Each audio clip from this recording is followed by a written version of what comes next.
আজকে একটা ঝাল ঝাল রেসিপি নিয়ে চলে এসেছি, দেখতেই পাচ্ছ। আজকে লাঞ্চ থালিতে আছে এই যে ফুলকপি আর চিংড়ি মাছ, দেখতেই পাচ্ছ। তো এই রেসিপিটা তো ভালোবাসে না এরকম খুব কমই আছে।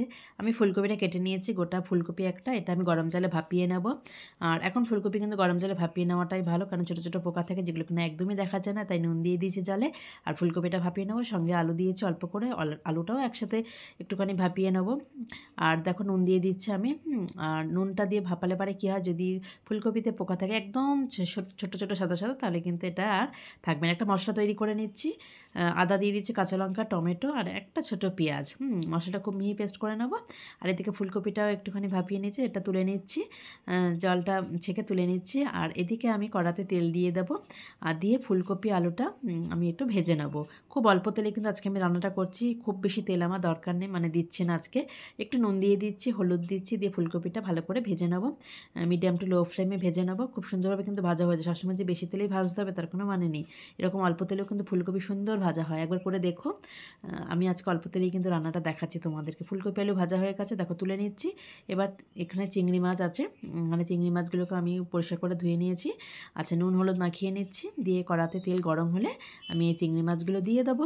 আর চিংড়ি মাছগুলো আমি ভালো করে একটুখানি ভেজে নেবো, খুব বেশি না, মানে হালকাভাবে একটু ভেজে এটা আমি তুলে নেবো। তুমি যদি আমার চ্যানেল নতুন হয়ে থাকে তাহলে অবশ্যই চ্যানেল সাবস্ক্রাইব করো, আর পাশে থাকা বেল আইকনটা অবশ্যই ক্লিক করো, তাহলে নিত্য নতুন ভিডিও আপলোড হয়ে নোটিফিকেশন সবার আগে তোমার কাছে পৌঁছে যাবে। এ দেখো চিংড়ি মাছটা তুলে নিয়েছি। এবার ওই তেলের মধ্যে, মানে আরেকটু তেল দিয়েছি, একটু জিরে দিয়ে দিচ্ছি, একটা তেজপাতা দিচ্ছি। আর এই যে বেটে রাখা মশলাটা দেখিয়ে দিয়েছি আগে, কী কী আমি বেটেছি মশলাটা, এই মশলাটা দিয়ে দিচ্ছি, কড়াইশুঁটি দিয়ে দিচ্ছি। আর একটু গুঁড়ো মশলা দেবো, হলুদ গুঁড়ো দিয়ে দিচ্ছি, আর জিরে গুঁড়ো আর লঙ্কার গুঁড়ো দিচ্ছি, একটু ঝাল ঝাল হবে। দিয়ে খুব ভালো করে মশলাটা কষিয়ে নিয়েছি। যখন কষাবো তখন কিন্তু গ্যাসের ফ্লেমটা মিডিয়ামে থাকবে, হাই ফ্লেমে একদম মশলা কষানো উচিত না। এদিকে গরম জলও বসিয়ে দিয়েছি, অল্প গরম জল দিয়ে কিন্তু আমি এটা ভালো করে কষিয়ে নিচ্ছি। তেল কিন্তু আমি খুব বেশি ইউজ করিনি, দেখতেই পাচ্ছ। মশলাটা কষানো হয়ে গেলে যে ভেজে রাখা ফুলকপি আলু চিংড়ি মাছ আমি একসাথে দিয়ে দিচ্ছি, দিয়ে একটু নাড়াচাড়া করব, মশলাগুলো যাতে এই যে ফুলকপি আলুর সাথে মিশে যায়। হ্যাঁ, ততক্ষণে আমি নাড়াচাড়া করবো, খুব বেশি কষানো দরকার নেই, কারণ মশলা আলাদা কষা, ফুলকপি আলু ভাজা হয়ে গেছে, তো খুব বেশি দরকার নেই। অল্প জল দিয়ে আর একটু ভালো করে এটা নাড়াচাড়া করে নিলাম। এরপরে আমি জল দেবো, জলটা কিন্তু গরম, আর তোমরা জানোই আমি সবসময় তরকারিতে গরম জল দিই। গরম জল দিলে হয় টেস্টটা বাড়ে, আর সময়টা কম হয়, তাড়াতাড়ি হয়ে যায়, ঝোলটা ফুটে যায়। দেখো এরকম ধরনের এরকম ঝোল রেখেছি আমি। আর এখানে গরম মশলা দিয়ে দিচ্ছি, দিয়ে এরকম গামাখা গামাখা হবে, তখন কিন্তু আমি নামিয়ে নেবো।